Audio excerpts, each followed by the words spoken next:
my divine loves, I ain't back with a part two to difficult conversations. So the part two is because when I did it, I forgot to add something that I did want to add to having difficult conversations, right? So I wanted to add the three most difficult conversations. So let me find this thing. Okay, here we go. So the three most difficult conversations are performance feedback, addressing poor performance or unmet expectations, personal conflict, resulting disagreements without escalating tension, and big change, discussing decisions that significantly impact others. So that was three of the most difficult conversations. But the other way that people break them down is the three types of difficult conversations: the what happened conversation, the feelings conversations, the identity conversations. That's what I really wanted you to get them broke down like that, because the three most difficult conversations are always something that happened, the way somebody made you feel, and something about your identity. So I'm gonna read you this. It says, the what happened conversation. We argue about what happened, who's right and who's to blame. We each think we're right when we both make wrong assumptions. The feelings conversation. We try. No, hold on, my bad. I'm gonna read you the truth, the intention, and the blame. Okay, for this first one. The first one was the what happened. The truth. Explore others' story. Explore each other's story, intention, separate intent and impact, blame, map out the contributions. So for me, I feel like whatever y'all discussing in this what happened, both of y'all have to be willing to take accountability, because both of y'all have a part to play in it. Intention. Separate the intent from the impact. So with that being intentional, hold on. My bad.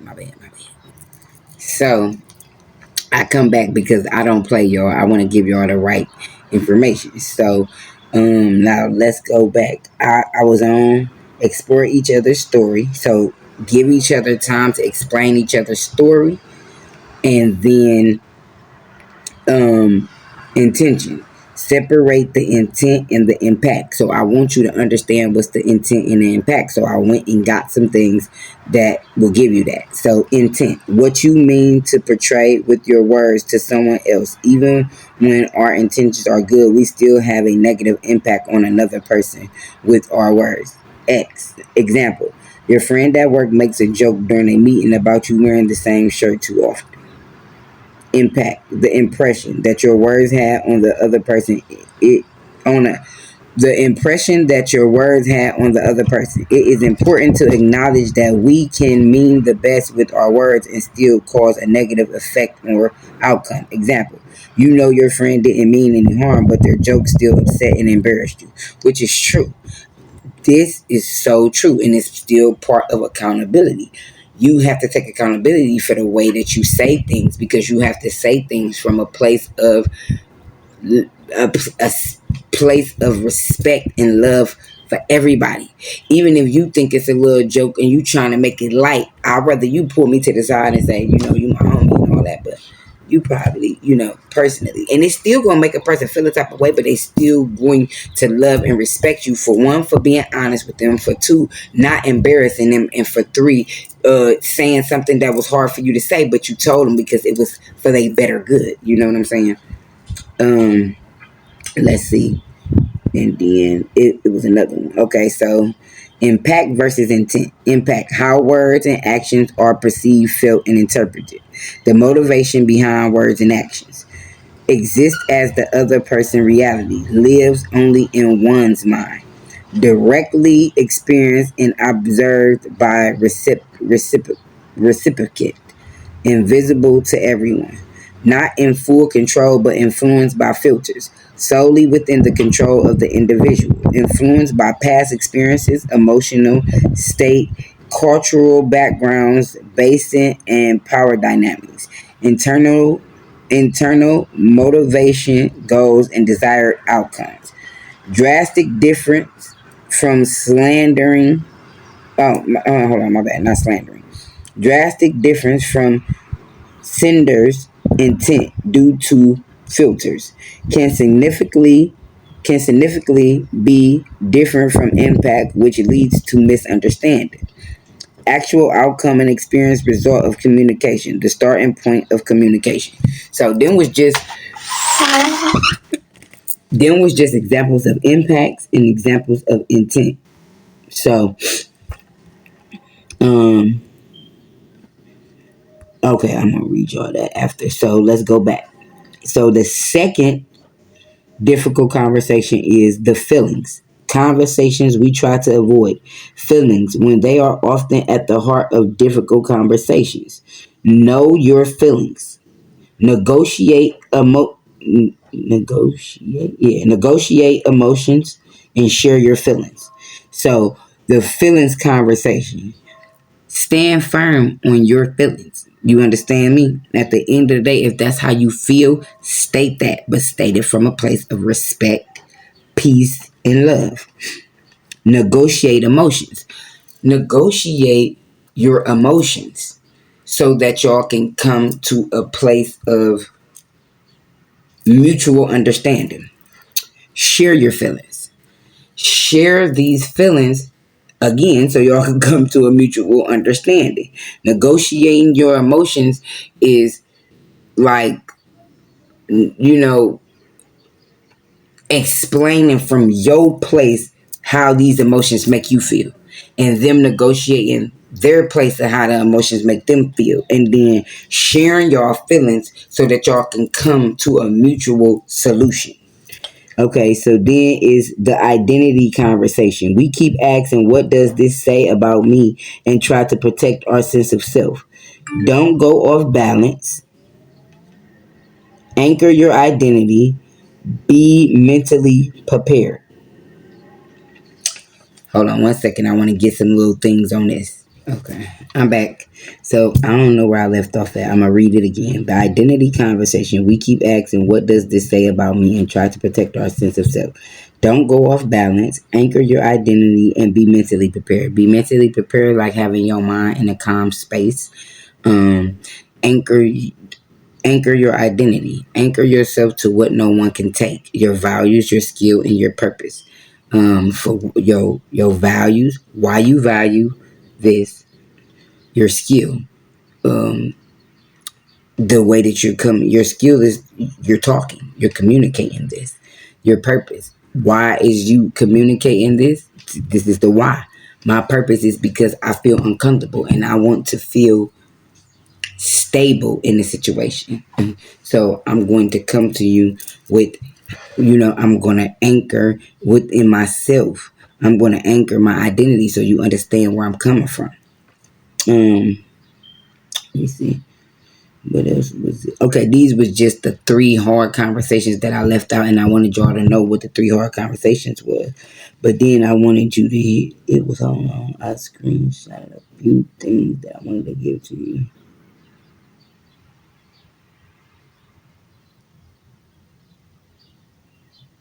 Okay, so, and this was another example. 3 difficult conversations. What happened? Parties debate about who is right despite who is correct. No one wins in this type of debate. Feelings. Parties talk about how another person has made them feel after an action. Identity. Conversations where an individual is being branded something that they believe they are not. So this is why these are hard conversations, because of the projection that come from these conversations.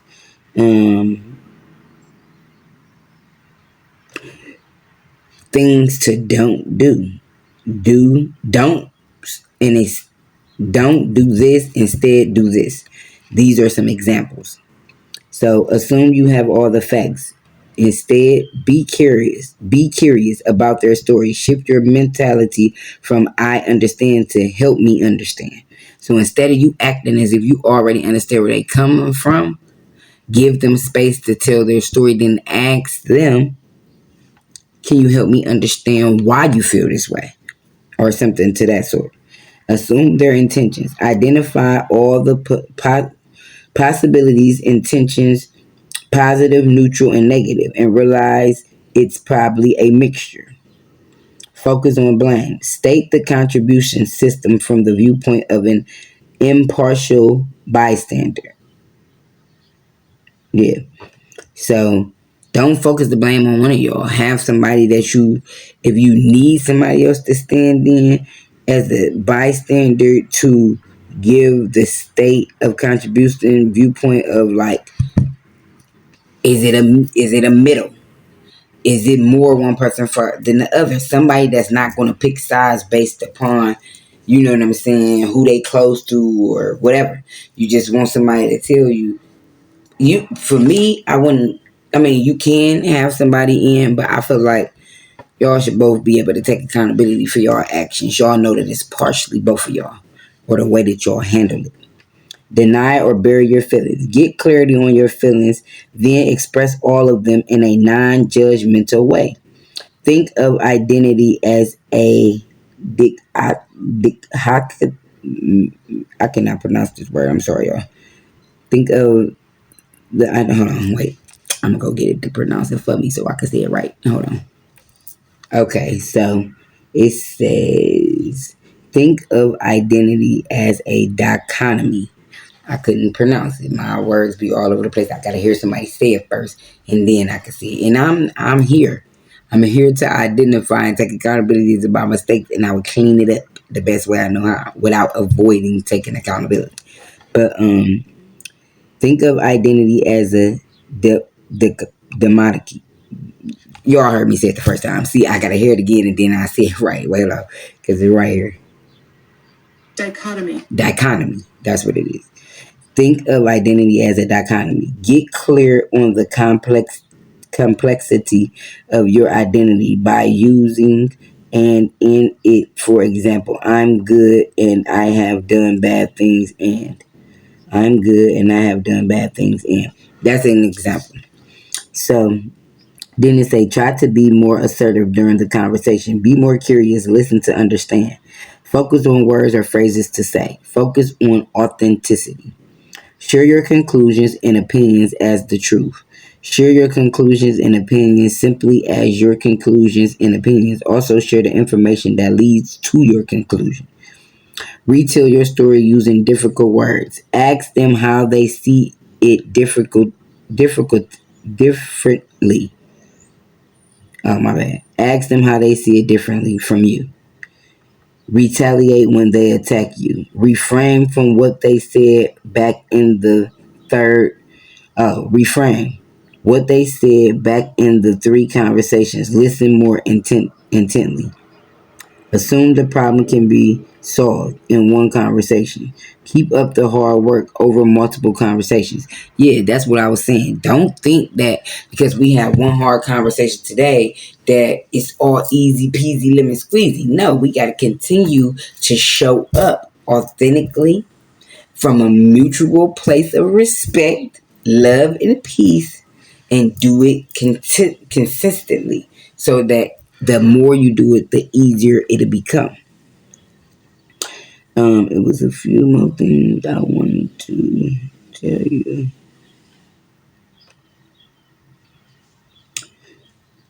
Okay, 5 steps you can take to engage better. Managing difficult conversations. Observe, describe, get curious, reflect, and seek action. I like that. The last one was, let me read this and then I'm gone. So, difficult conversations. How to stay calm when it counts. The calm motto. So they used the word calm and they broke it down.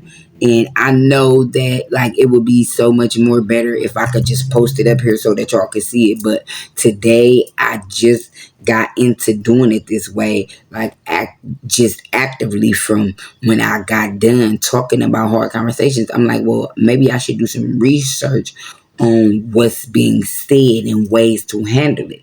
So now that I figured it out to do my stuff like this, to do some little research myself, I'm going to figure out, which my daughter kind of just told me, I can get on my little editing site and add these little slides up here in the corner on the actual video so that you can see it and take a picture of it and have it for yourself instead of just my words to you, because I want you to be able to take this information with you. You can listen to it anytime, but if you just want to have like your own screenshot of the actual information that I gathered, you know what I'm saying?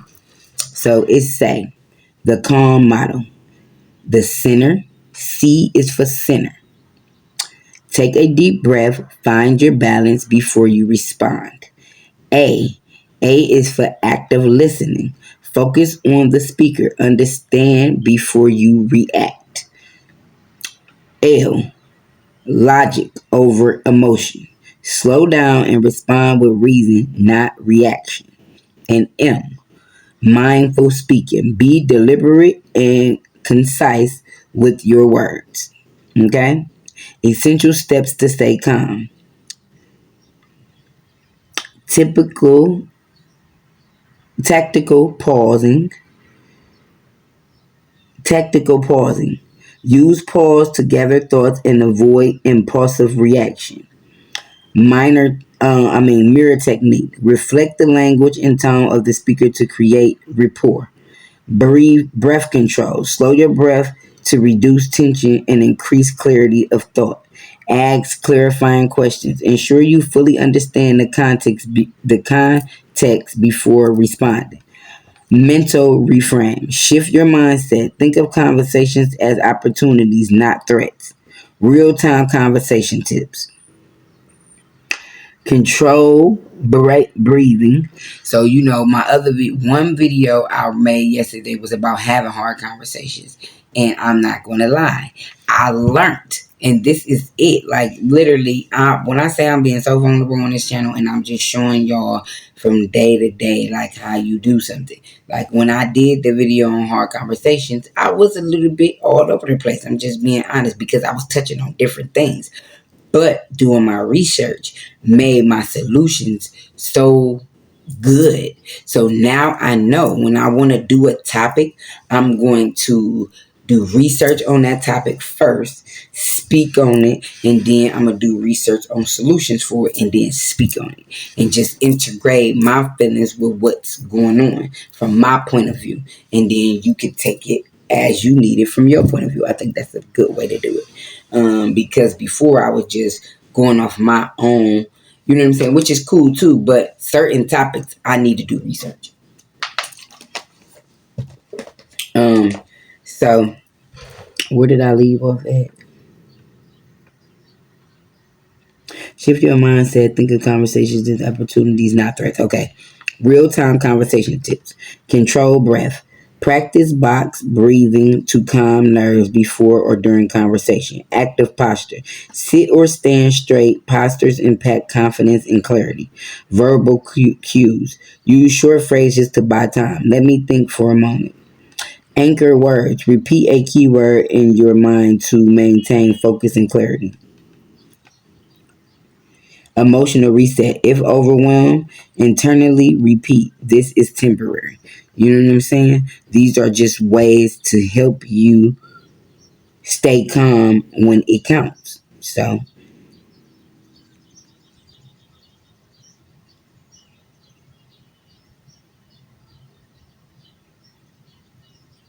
okay, so, and this is another piece that I wanted to give y'all too. Shift to a learning conversation. Prepare. Walk through the three types of difficult conversations. 2. Clarify purpose. Know your goal. Decide if you should raise the issue. The third story.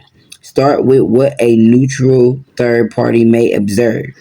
Their story plus yours.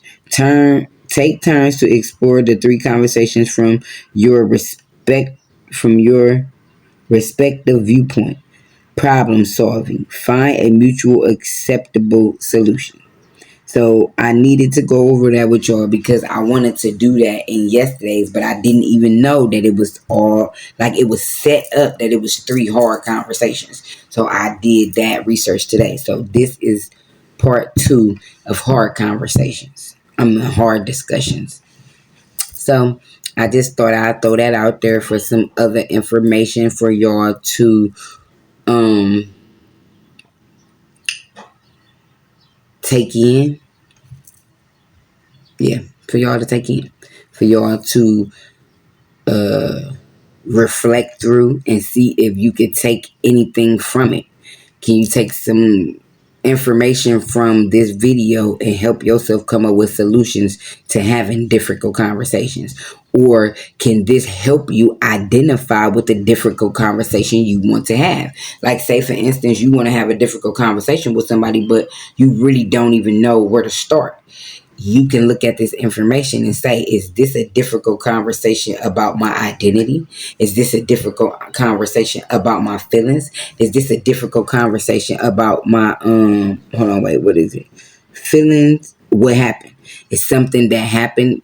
What happened that made me want to have this difficult conversation? Something happened, or was it a feeling, or was it about my identity? So I want you to have a way to identify well what conversation you trying to have, because then that help you create the goal in you having this conversation. So then you have your information set up, so when you go towards your person that you want to have this difficult conversation with, you're not all over the place with it, because you understand why you having this difficult conversation, because it was something that made you, it was something that happened that made you feel away. It was something about your feelings. It was something about your identity. And then you have a goal. I'm having this conversation because I want to clear the air. Okay, just say if that's your goal. I'm having this conversation so we can have um, a clear path. You know what I'm saying? With each other, a clear, open space to communicate. You know what I'm saying? And so forth and so forth. How to master difficult conversation.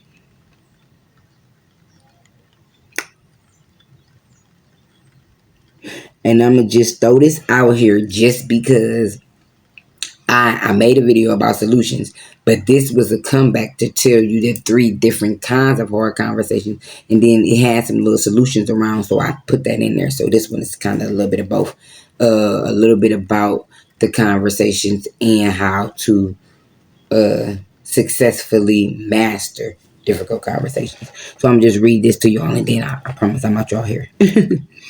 How to master difficult How to master difficult conversations. Non-communication skills of people who handle conflict well. Okay, so I'm going to read you the wrong way and then the right way, because that's how they have it. They got an X by the wrong way and a green check by the right way. So, when addressing issues, avoid the conversation and hope the problem disappears. Not the right way to handle it. Tackle the issue early before it escalates. Because if you tackle it when it's in a place, when it's not in a conflicted matter, a conflicted state, then you can handle the problem before it can even escalate, because nobody's in this conflicted space. Like, it's not at a place where it can explode. Okay, then it say when staying calm, let emotions take over and react impulsively. No, take a breath, stay composed, and focus on solution.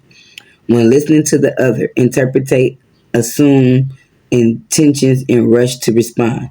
No, listen actively, ask clarifying questions, and show understanding. When expressing your point, be vague, defensive, or aggressive. No, be clear, assertive, and focus on facts rather than emotions. When handling criticism, take it personal and become defensive. No, view feedback objectively and respond constructively. When dealing with resistance, get frustrated when the other person doesn't agree immediately. No, you don't. You find common ground and acknowledge their perspective.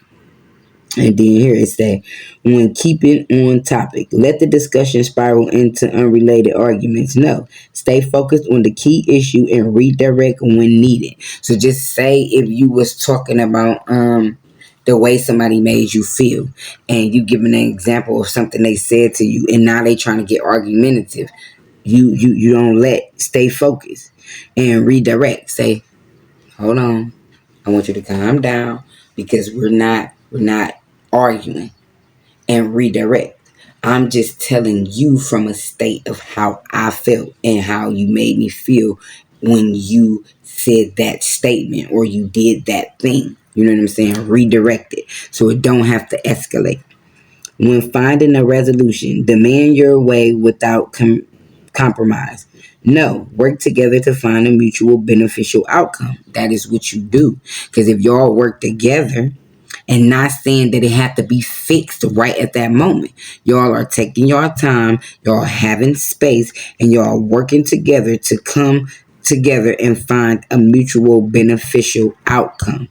When y'all do that, it makes it better for y'all. And then the next time y'all have to have a hard conversation, it don't even have to be the same kind of hard conversation. But when you have the next hard conversation, it's going to make you feel a little bit more relieved to talk to that person, because you can be like, well, we had a hard conversation before and the outcome was us both finding solutions that was good for both of us to feel a mutual sense of respect. So now if I go to them with this, I know that we can work together and come out with solutions. Okay. And then the last one, when following up, assume everything is fixed without checking in later.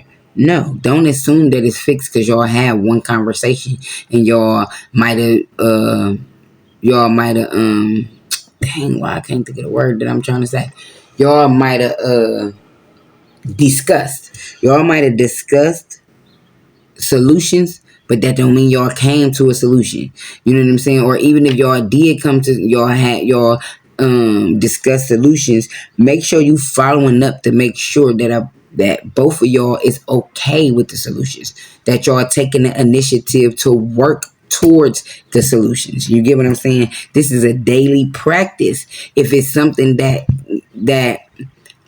if it's a difficult conversation that held space for a long period of time, let it heal in over time. Don't rush the healing. Don't rush the solutions, but continue to check back in with each other from a mutual place of respect to make sure that y'all are continuing to check in on each other about how they feel about these difficult things that y'all had a conversation about. Making sure that you follow up and see how they feeling. Is there anything else that you want to talk about that'll make this better? Or are solutions working?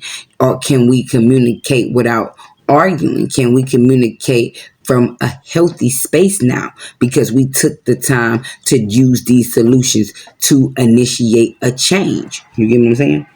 So it say, follow up to ensure agreements are upheld and progress is being made. You always want to check in and make sure progress is being made. So I just thought that I'd throw that out there. What are the three difficult to hard? I'm saying all the words at once. I thought it would be nice to give y'all examples of hard conversations, which the research that I came up with was there are three most difficult conversation styles that uh, come from different places, feelings, identity, and what happened. So I thought that would be good information for y'all. I'm working on it, y'all, because I be talking. I be thinking faster than I'm talking. So I be trying to move too quick with the words. Just like that. Like that's just like if I was having a difficult conversation. I gotta slow down. Gotta slow down a little bit so that I'm not getting aggressive, that I'm not overthinking it and cause for it to turn into something that it shouldn't. So I'm this just me showing y'all how, all of these things tie into our everyday life. So yeah, if this information helped you, please leave me something in a comment, a heart, or something to say thanks. Or not even thanks. I don't mean to say that, but just excuse me. Not just leave me a blue butterfly in the comments for transformation, for just, you know, letting me know that you willing to work on certain things to become the best version of yourself. Because all of these things overall is going to help you become a better version of yourself.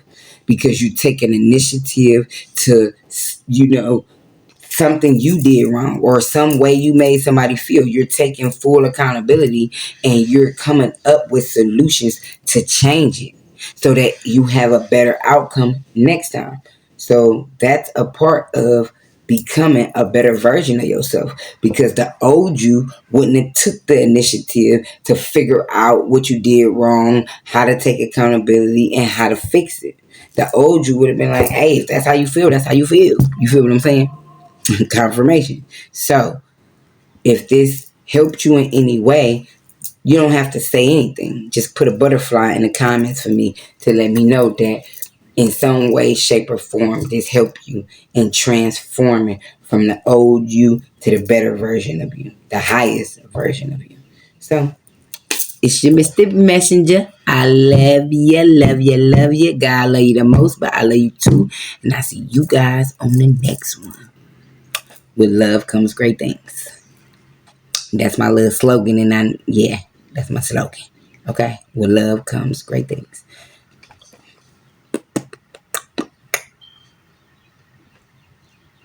And always smile.